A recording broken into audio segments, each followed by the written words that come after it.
Friends, Bigg Boss episode nominations రేపు నిన్న జరిగాయి కదండి. నిన్న మనకి లైవ్ లో ఇచ్చారు. తర్వాత నైట్ మిడ్ నైట్ వరకు ఈ నామినేషన్స్ జరుగుతూనే ఉన్నాయి. కొంతమంది చూసుండొచ్చు, కొంతమంది చూడకపోవచ్చు. అయితే నేను చెప్పేది ఏంటంటే, ఈ బిగ్ బాస్ ఇన్ని ఎపిసోడ్స్ అంటే ఇన్ని చూసాం కానీ మనం ఇంత వరస్ట్ నామినేషన్స్ ఎప్పుడూ చూడలేదండి. అంత వరస్ట్ గా ఈ శ్రీజ, మనీష్ గారు పరమ వరస్ట్ గా ఆయన్ని, భరణి గారిని నామినేషన్ చేశారండి.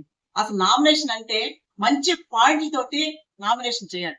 అంతేగాని సూది కింద పడిపోయింది, నీళ్ళు ఒలికిపోయాయి, అలా కామెడీగా నామినేషన్ చేయరు కదండి. వీళ్ళు చెప్పేది పక్కా దరిద్రంగా ఉంది. నాకు అసలు చాలా చిరాకు. ఫ్రెండ్స్, నిన్న జరిగిన బిగ్ బాస్ నామినేషన్స్ లో జరిగిన ఎపిసోడ్ లో అసలు శ్రీజ భరణి గారిని ఎంత వరస్ట్ గా నామినేషన్ చేసిందంటే అసలు నాకే మైండ్ బ్లాక్ అయిందండి. అసలు తాడు బొంగరం లేనట్టుగా నామినేషన్ చేసింది. ఆయన బిగ్ బాస్ కి వచ్చినప్పుడు లాకెట్ తెచ్చుకున్నట్టండి. అది అది నువ్వు తెచ్చుకున్నావు, నువ్వు అందరికి బయట హైలైట్ అయిపోయావు. అసలు ఎందుకు తెచ్చుకున్నావు? మామూలుగా పెట్టులో పెట్టేసుకుని కాముగా లాభ పెట్టేసుకోవచ్చు కదా. అది నాగార్జునకు చూపించావు, బిగ్ బాస్ కి తెలియజేశావు, బయట ప్రేక్షకులకు తెలియజేశావు. ఇలా చేయడం వల్ల నువ్వు అందరికి హైలైట్ అయిపోయావు అంటుంది. మరి వీళ్ళు అగ్ని పరీక్షలో 15 రోజులు ఉండి అన్ని చేసి వాళ్ళు మరి ప్రజలందరికీ హైలైట్ అవ్యారు కదా. పైగా ఓట్లు కూడా పట్టాయి కదా వీళ్ళకి. శ్రీజ శ్రీజ అంటే ఎవరు? వీళ్ళందరూ అని అందరూ ఓట్లు వేశారు కదా. అలా వేస్తేనే కదా ఆమె వచ్చింది. మరి ఈమె హైలైట్ అయినట్టు కాదా? మరి భరణి గారు అదే మాట శ్రీజని కూడా అడగచ్చు. ఆయన సంస్కారం.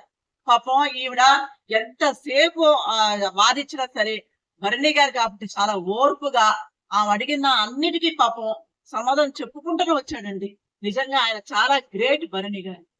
నెక్స్ట్ ఈ మనీష్ గారు కూడా సేమ్. ఆయన 2 టాపిక్స్ మీద నామినేషన్ చేశారు. ఒకటేమో ఎగ్, మనకు తెలిసింది. రెండోది సేమ్ శ్రీజ గారు చెప్పినట్టుగానే లాకెట్ నువ్వు తీసుకొచ్చావు, హైలైట్ అయిపోయావు అని ఆయన. ఇలాగా అసలు ఏదో భరణి గారిని నామినేషన్ చెయ్యాలన్నట్టుగా చేశారు గాని అసలు అసలు అసలు ఏమీ రాలేదండి సందర్భం.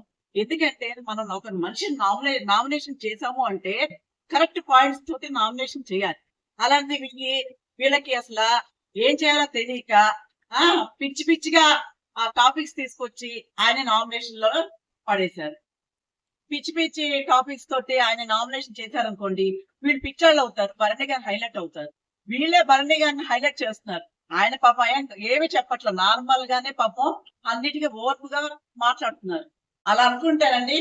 భరణి గారికి పాపం సినిమాల్లో నటించారు, నాటికల్లో నటించారు. ఆయన ఇన్స్టాగ్రామ్ లో ఆయనకి 4000 మందే ఫాలోవర్స్ ఉన్నారండి. వీళ్ళు నిన్నగాక మొన్న వచ్చిన వాళ్ళకి లక్షల్లో 2 లక్షల్లో ఫాలోవర్స్ ఉన్నారు. మరి అదే మాట భరణి గారు కూడా అనొచ్చు కదా వీళ్ళని.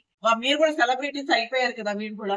ఆయన సంస్కారం ఏంటంటే అవన్నీ మాట్లాడకుండా శ్రీజ తలకాయ నొప్పి తప్పించే క్వశ్చన్స్ అన్నిటికీ ఆయన ఆన్సర్స్ చెప్తూనే ఉన్నారండి.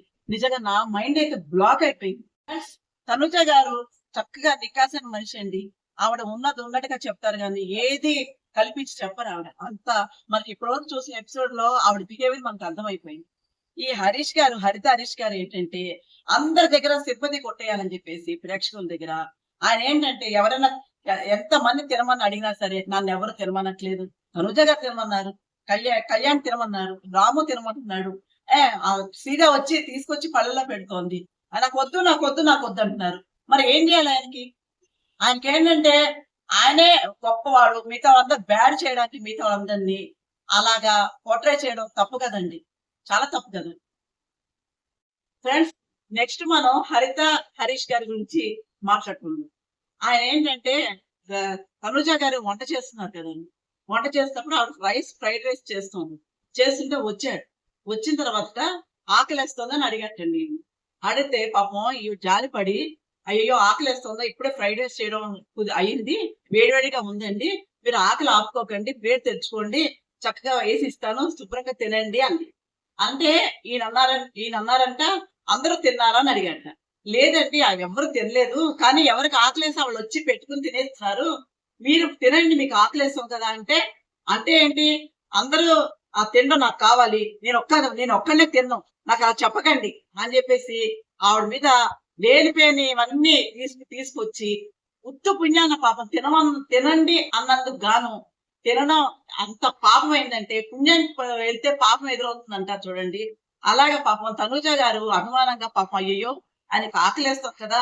ఇంకొంత పెట్టుకోకండి మీరు తినండి అన్నందుకు గాను ఆవిడని పెద్ద ఇష్యూ చేసి పెద్ద గొడవగా చేసేసారు. ఇది తప్పు కదండీ! అసలు హరీష్ గారికి అసలు బుర్రుందా అనిపించింది నాకు. ఎవరైనా పాపం ఆయన్ని తినమన్నా, తాగమన్నా కోపగించుకుంటారు. తీసుకోవద్దన్నా కోపగించుకుంటారు. అసలు ఆయనతో ఎలా మసలాలో అసలు తెలియట్లే ఎవరికీ. ఫ్రెండ్స్ మరి మీరేమనుకుంటున్నారో నాకు తప్పకుండా కామెంట్ సెక్షన్ లో పెట్టండి. ఇలాగే మనం బిగ్ బాస్ విశేషాలు మరి ఎన్నో మాట్లాడుకుందాం డైలీ. మీరు నా ఛానల్ లైక్ చేయండి, షేర్ చేయండి, సబ్స్క్రైబ్ చేయడం మర్చిపోవద్దు.